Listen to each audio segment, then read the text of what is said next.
Hey guys, it's me Saren back with another video.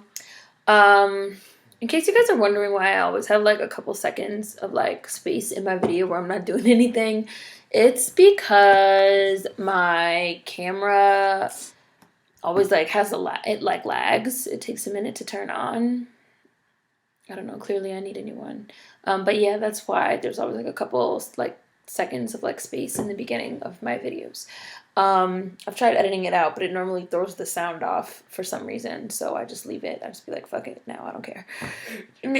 So this video is going to be about the Australian Voldemort, also known as Igloo Australia, also known as Itchy Areola, also known as the Ignorant Aussie, also known as Outback Jane, also known as the Overgrown Marsupial, also known as the albino kangaroo, also known as the Bigfoot wallaby. You get my drift, also known as racist. This is the last video I'm gonna be making about her. Like, I'm done with her. Like, this is gonna be my last video about her. Like, after this, I don't care what any, new Blackian Pharrell's disciple ass nigga has to say about her. I'm not making another video about her unless she dies, in which case I'll throw a party and I'll film it for you guys. But if until that day comes, I'm not making any more videos about her unless something like really intense happens, like that Azalea Banks interview, and you guys like ask me to do it. I'm just not, because I'm just done. I'm just done with her. I'm done with her. I'm over it. She gave an interview to Vanity Fair the other day talking about how the criticism that people give her is because she has a vagina and trying to say that it's like misogyny. Like, this bitch is just like out in outer space. Like, she like if the point is here in this room, this bitch is like on Saturn. Like, she does not get it. She does not understand. Like, she does not get the point. Like, she's just like a typical white person, like living in their white bubble and just like genuinely like not understanding what is the fucking issue. Because it's like, it's not because you have a vagina, like, it's because you're racist and you're a cultural appropriator and you talk in verbal blackface and your performances are modern day minstrel shows and all these other things that people have tried to tell you again and again and over, and you literally just like dig your head in the sand and you like put your fingers in your ears and you're like, la la la la la la la, I can't hear you, I can't hear you. So for her to like give this interview with Vanity Fair saying like, oh, it's 100,000% because I have a vagina, because, and then she goes on to say like Macklemore and Eminem and Elvis haven't received nearly as much criticism as me. And it's just like, bitch, you really are in outer fucking space. Like, either she's in outer space or she's the best goddamn troll I have ever seen in my life, because Elvis is like known as a cultural appropriator. Like, his legacy among black people has not been no king of rock and roll shit. It's been like the king of stealing shit. Like, Eminem is called out all the time. He was mentioned in the J. Cole song. Like, Macklemore is called out all the time. Like, the internet exploded after he won that rap Grammy last year. It's like, what are you talking about? You're either a dumbass and that like genuinely just doesn't understand race relations in this country, even when people have tried repeatedly to break it down to you. You're just like up on your white girl fucking privileged pedestal and you just like don't deem to come down and fucking congregate with the mortals and listen when people actually try to like tell you about some shit. Or she does know. I've heard people say this, they feel like she does know and she's aware, and she's just trolling. She's just like, fuck you guys. Like, I don't give a fuck. Like, I'm fucking with you. Like, I don't give a fuck, bitch. I don't give a fuck about you or anything that you do. Like, that's the Australian Voldemort right now. Which is why I call her that. My husband made that name up. He said it's because she's evil and she's Australian. And I was just like, man, that shit just fits. Australian Voldemort. So yeah, again, after this, I'm not making any more videos about this bitch. I'm done with her. And I'm done with these niggas running to defend her. These coon ass, tap dancing ass, porch monkey jigaboo ass motherfuckers that would fucking sell out Harriet Tubman for a piece of ham from the big house. Not fucking with them. And the catalyst for me making this video was Kendrick Lamar, who before yesterday I would have said that I love, and he's one of my favorite rappers. Like, I've been a huge fan for years. I watched him come up. I got all his stuff, mixtapes. I've seen him perform numerous times. I saw him at small shows. I saw him at Sneaker Pimps in Philly one year, And he really has built a platform of being a conscious rapper, and talking about Black issues and being really in tune with race relations and things like that. And yesterday he didn't give the interview yesterday, but the interview was published yesterday, an interview with Billboard, where he's basically defending the Australian Voldemort, and he also had some really disgusting things to say about the Ferguson protesters. He kind of like trashed them, which I didn't like at all. And he basically said like, oh, the Australian Voldemort is like rocking it, and like God wants her here, and like all this other shit. Basically same old shit. The rest of us niggers are being mean to this precious white princess, and we need to cut it out type shit. The backlash, there's an internet backlash that's building. It's been pretty swift in the media, on Tumblr and on YouTube and on some other sites, Complex and Wrap Up. You have some people that are saying like, oh, I'm like glad that like he said that, whatever. But you have way more people that are like, oh, so Kendrick's another one I gotta like add to the list. So I'm gonna read you guys some of the things that I've seen. Kendrick Lamar is still my dude, but nah, it seems like every rapper is just overlooking the fact that she appropriates Black culture. I mean, you don't have to drag her, but at least stand up for us. She isn't here because God wants her here. She raps about click, clack, clang, bang, bang, murder business, and having a ghetto ass. Like, that's far from godly, bruh. Somebody said, oh, people love to act like it's not a big deal what she's doing, but you do realize she's taking food out of people's mouths who worked hard to get to the Grammys. You can't just treat something like, oh, whatever, let them do their thing. How is that fair to a person that dedicated their lives to singing and rapping and gave up much and sacrificed for it? Like, nah, dude, these people can't be robbing us with no arrest. And I really like that one because I felt like this is a guy, Kendrick Lamar, that made a whole verse last year that, like, kind of turned the rap game upside down with his Control verse, where he called out people personally by name, saying, they're weak. They're not rapping well. They're mediocre. They're bringing down the culture. Everybody cares about being friends. Nobody cares about putting out quality music and good shit, and I'm the king of New York, and I'm the king of the West, and I'm this, and I'm that. And for him to do a complete 180 this year and say, like, oh, on some Lupe Fiasco type, everybody has a place shit, and, like, God wants her here, and she's rocking it. It just really seems like again, a complete 180, a complete change from the person we saw last year. And, like that commenter said, how is that fair? How is that fair for people that have been working and, really dedicating their whole lives to their craft and to mastering their craft that can't get put on because they're Black, and now you're kind of getting into the machinations of, our society and the issues that our society has with racism and with white supremacy. And I do agree that that is not technically the Australian Voldemort's fault. That's not her fault. She is just, she was born white. Like, she was born white. She couldn't help that. And now she's benefiting from white privilege, which is not something that she necessarily put into place. But her lack of awareness and this just like oblivious, like throw my hands up in the air and haha, work hard and you'll get to where I get to, when we've seen over and over again that that's not true. Like, you're literally taking food out of people's mouths, and that's like fucked up, Some more. I listen to various genres, and rap is the only genre where we run to defend people appropriating our shit. Especially concerning country music, they will not allow their genre to be mocked or taken over by outsiders. This is the same with white-owned stations of any genre. I have seen some radio stations basically blackball Black artists of a certain genre, even though they'll play the exact same type of music from a white artist. For example, I've heard alternative soft rock stations who never ever play hip-hop and rap play the Australian Voldemort's music. This is not coincidental, and it's not fair. It's racist, right? It's racism. Let me see. Let me read one more. They mean white people. They always look out for their own in any way that they can, even if they wouldn't normally fuck with that person. And we're not supposed to talk about it, and we're not supposed to defend our own shit. We're always supposed to just shut the hell up and ignore them. What for? Why? What do we owe it to them? To either speak for them or shut up entirely. Who else would do that? We are way too inclusive without keeping people in check. We allow these intruders to come in and wipe their muddy feet on our clean carpets. Black artists love to point out the way that we helped to create country and jazz music, but then it was stolen and given a white face.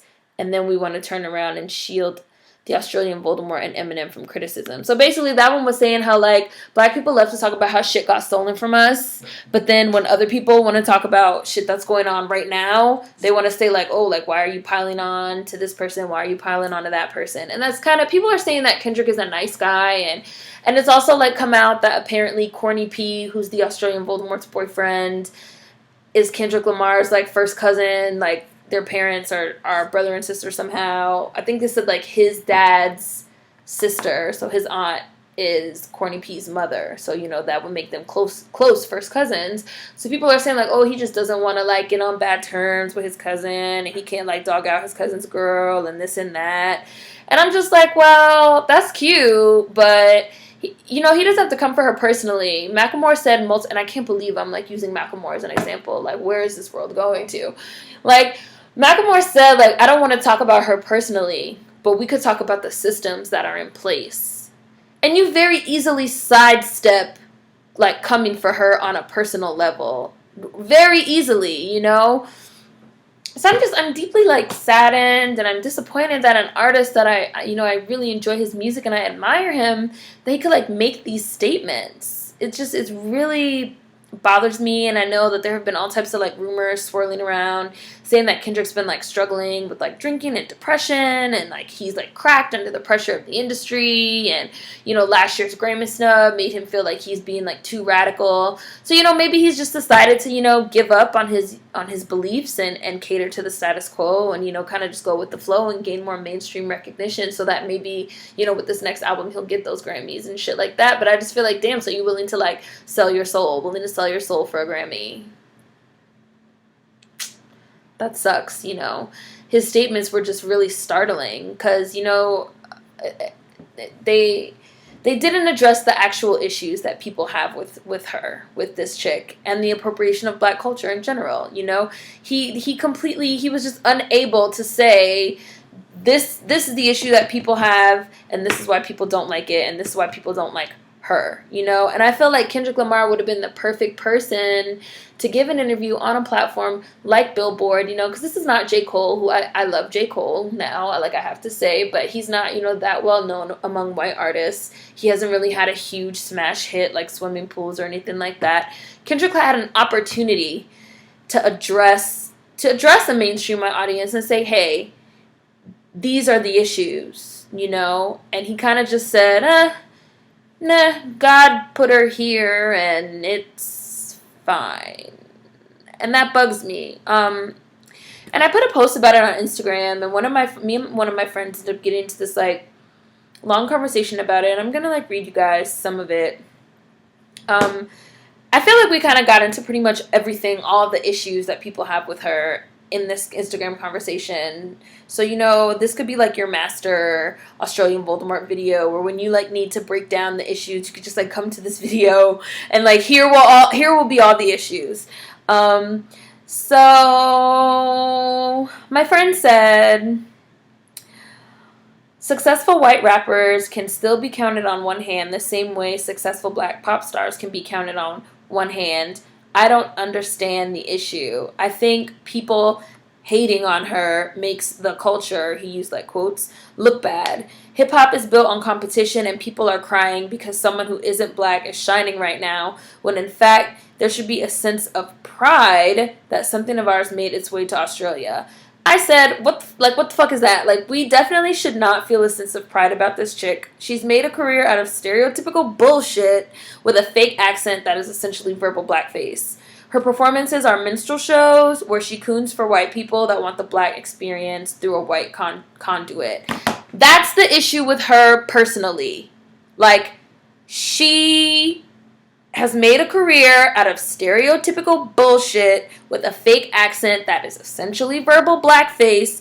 Her performances are minstrel shows where she coons for white people that want the black experience through a white conduit, through a white face, period. That's the issue. That's the fucking issue with Her specifically, okay? The fake ass accent, the fake ass clothes, the fake ass, the fake ass hair, the weave, the makeup, the whole persona. It's fake, it's bullshit, and she puts it on to cater to a white audience that wants the black thug experience and murder business, click, clack, bang, bang, murder business, without actually having to deal with fucking black people. Love black culture, hate black people, and she gives them black culture nicely wrapped up in a white package. And only in addition to that are the horrible things she says on Twitter, and her condescension towards other people, and her like just oblivious nature about the shit that's going on in the world. All that is just shit icing on the fucked up cake of her personality, of her being a horrible, shitty ass person.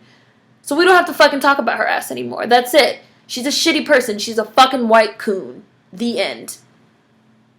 Moving on from her, I went on to say, and of course she was successful. She's white and blonde and has an entire machine of white supremacy behind her. It's also a known fact that after her original shit flopped, her current label paid bloggers and magazines to talk about her and give her street cred.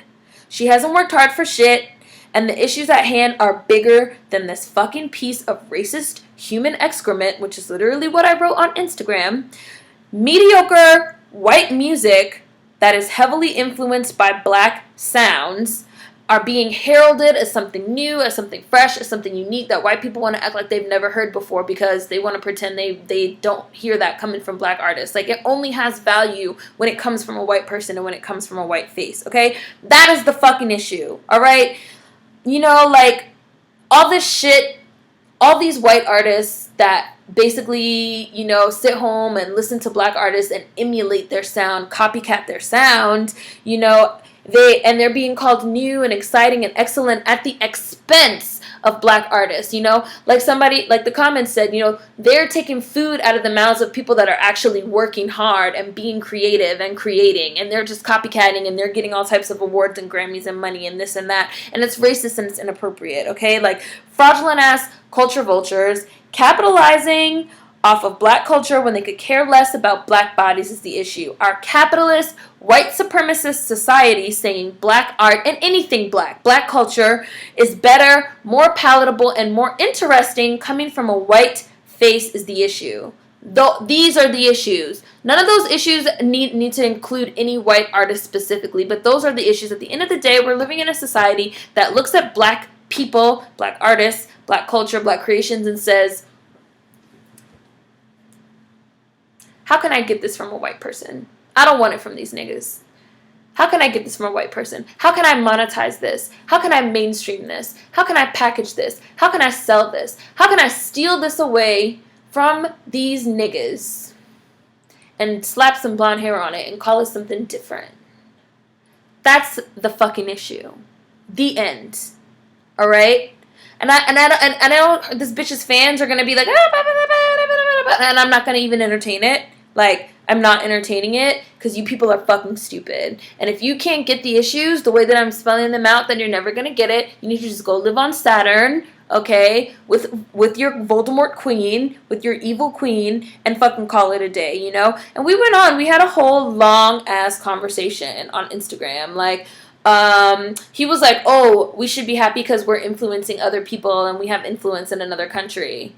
And talking about Australia. I said, we don't have influence in another country. We don't even have influence in our own country. Like, what is influence? Like, are we running our own businesses? Are we owning the record labels and sports teams that are mining black talent for profit? Like, no, it's basically modern day slavery where we work to make white people in higher positions rich. We have all this cultural influence, which really is not influence at all. We don't have political influence. We don't have economic influence. We don't have, you know, entrepreneurial influence. Like, we're still living in the lowest economic rung of society. 40% of black children live on or below the poverty line in America. 40%. We have the highest rates of unemployment. We have the highest school dropout rates, you know, the highest poverty rates, the highest rates of prisoners. And you want me to, like, be happy because some white girl heard a Tupac song and decided to, like, steal that shit because of fucking influence? Like, what is the logic? What is the logic? Somebody please explain it to me because I don't fucking get it. I don't get it. Like, what good is influence when a white person can come along and, like, take it all away anyway and be heralded as excellent? You know? And what else? I said, it's like a movie to them. Ha ha, bang bang, click clack, murder business. And then they go right back to their nice white life where they feel nothing when black people are gunned down in the street, including this talentless culture vulture who fucks niggas and eats off black culture but could care less about black bodies. Fuck her. And if any of y'all have Instagram, please, Twitter, tweet this shit to her, because fuck you, bitch. And then he's like, oh, so Tiger Woods can't play golf? Will Smith should only be in a Tyler Perry movie? Jackie Robinson should have never played baseball? None of that was ours, but we did it, and we did it well. I said, that's exactly the point. Tiger Woods played golf, and he was the best. Serena and Venus Williams played tennis, and they were the best. Jackie Robinson was one of the best baseball players of all times. Black people have to be exceptional to get into white people shit. Meanwhile, white people can be mediocre and still be rewarded because our society says that anything white is excellent. And not only rewarded, but heralded as doing something new and amazing and fresh like they fucking created it, okay? That's a racist ass issue that we have in this motherfucking country, okay? Let's keep going. White people are protective of their shit. Sony interviews where they were hesitant to do an Equalizer 2 because they feel a black lead. Even a black lead like Denzel wouldn't be able to open a movie overseas. They run banks and they keep us out of banking. They run Hollywood and they keep us out of Hollywood. They run sports and they keep us out of upper level management. They run computer companies and they keep us out of the tech industry, but I'm supposed to do a praise dance because I've like influenced this white girl. Like the logic doesn't even make any type of sense. Like, oh yes, the white girl loves my culture. Like, thank you, white Jesus. Now my culture actually has value. Because Lord knows wasn't shit till Outback Jane came along and fucking claimed it. Like, this is literally the shit that these, like, niggas, like, think in their mind. Like, they have so much internalized racism and, like, internalized colonization, like, just a colonized mind, that they even believe that having white people come along and show interest in our shit is something, like, cool and awesome and we should, like, be proud of, like, influence. Like, internalized racism, colonized mind, like, we are not enough. Black people alone are not enough. You have to have white people come along for your shit to have any type of value. And even amongst ourselves, black people, we believe this. It's sad. Like, it's really sad, you know? I said, like, you know, black people have to be exceptional to receive accolades for anything we do. Meanwhile, white people just get shit handed to them, you know? And it's not fair. It's racist. It's racist and it's not fair, you know? What else did I say here? We're not a threat to Hollywood because we're powerless. White people run all the studios. They are a threat to rap because they're powerful. They run all the labels, radio stations, and award ceremonies, and that's how they whitewash and they get us the fuck out of the paint, just like I said in my Grammy video. The white old dudes that run the Grammy board created the urban contemporary genre, so now they can put all the black people in there, and all the R&B categories can have nothing but white people, and all the pop categories can have nothing but white people, because they're already, since our society is based to uplift white people and uphold white supremacy and white privilege, they're already in certain positions where they can keep us down. They can fucking kick us out. Like, they can kick us out because tons of people are saying, like, oh, it doesn't matter, it doesn't matter. Like, they can kick us out. They can. Like, wake up! Wake up. Anything else? You know, same thing. The overgrown white marsupial is fake and putting on a minstrel show, but then she can take off her hood bitch accent and makeup and clothes and be a prim and proper white lady with a cute Sheila accent for interviews. It's the perfect fucking scam to sell to white bitches that want to pretend they're hard when they're not, but then they want to give her Grammys and call her shit hip-hop and say it's excellent. Like, fuck out of here. If I dress up and cut off denim shorts and plaid shirts and cowboy hats and start singing songs in a fucking heavy accent about fucking my brother and drinking cheap beer, and then when I go on interviews, I wear my regular clothes and I speak in my regular voice, and I claim that's the way that I perform because I spend a lot of time in trailer parks, like, it would be fucking offensive. Like, but black people want to cape for this fucking cunt. Like, get the fuck out of here. Like, this bitch is a fucking fraud. She's pretending to be Diamond from Crime Mob. She's impersonating black women, and she is a symptom of larger issues that we have with race and race relations and racism and white privilege and white supremacy in this country, okay? Just like racism is a fucking octopus, this bitch is one of the well, maybe not one of the legs, but she's one of the suckers on one of the legs of the goddamn octopus. Like, what more do you people need to fucking get it? Like, let me know in the comments. And I will break it down. Anything you fucking need to know, I will break it down for you. Because I'm sick of having this conversation about this bitch. And I'm sick of having this conversation about rap and hip-hop. And I'm sick of people acting like they don't realize that we live in a capitalist white supremacist society. Like, wake the fuck up. Wake up! Wake up. And Kendrick should have done this after his album came out, because now I'm not buying shit. I might download it, but I might not even listen to it. I might boycott this nigga now. He's on my list of new blacks. Right there with will.i.am and Nelly. So, with that being said, I know this video is long, and I know it's kind of ranty, but you guys know I love a good rant. Anyways, it's Friday. TGIF. Hopefully you guys enjoyed this one. Again, my last video about this bitch until she dies, so fingers crossed that happens over the weekend. Food for thought as always. See you guys next time. Peace.